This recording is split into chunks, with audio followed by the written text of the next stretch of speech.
So result రానప్పుడు అక్కడి వరకు నాకు బాధ లేదు. ఫ్యామిలీ స్టార్ రిలీజ్ అయ్యాక రిలీజ్ రోజు నా గ్రాండ్ సన్ ఫోన్ చేశాడు.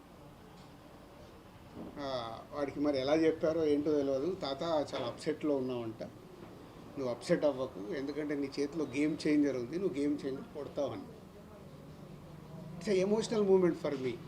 ఏంటి వీడు కూడా ఫోన్ చేసి, ఏజ్ ఇస్ 7 years బాయ్, నా గురించి ఇంత కన్సర్న్గా ఉన్నాడు అన్న తర్వాత నాలో మళ్ళీ ఒక చేంజ్ తీసుకున్నాను.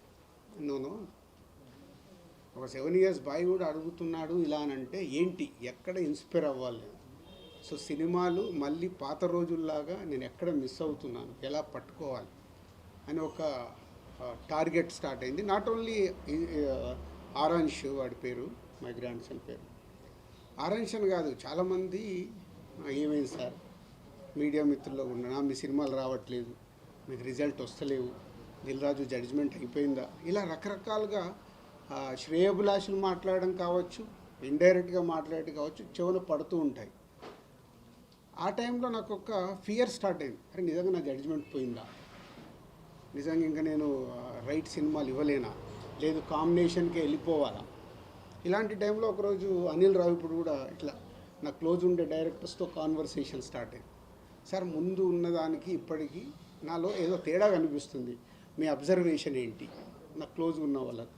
లేదు లేదు సార్ మీరు సేమ్ చేస్తున్నారు, లేదు లేదు సేమ్ చేస్తే నా ఈ రిజల్ట్లు ఇంత చేంజ్ కాకూడదు, ఎక్కడో ఏదో.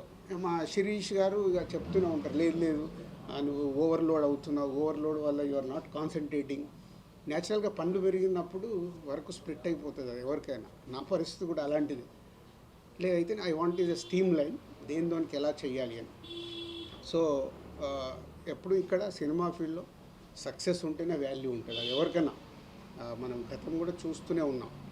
సక్సెస్ లేకుంటే వాల్యూ ఉండదని కాదు, సక్సెస్లో ఉన్నప్పుడు ఉండే వాల్యూ సక్సెస్లో లేనప్పుడు మనం మెల్లిగా డ్రాప్ అవుతున్న కొద్దీ మన పైన ఫ్రీగా ఉన్నాడు రా పిలుద్దామని పిలుస్తారు తప్పితే ఎమోషన్తో పిలవరు ఎక్కడికైనా పిలవాలంటే.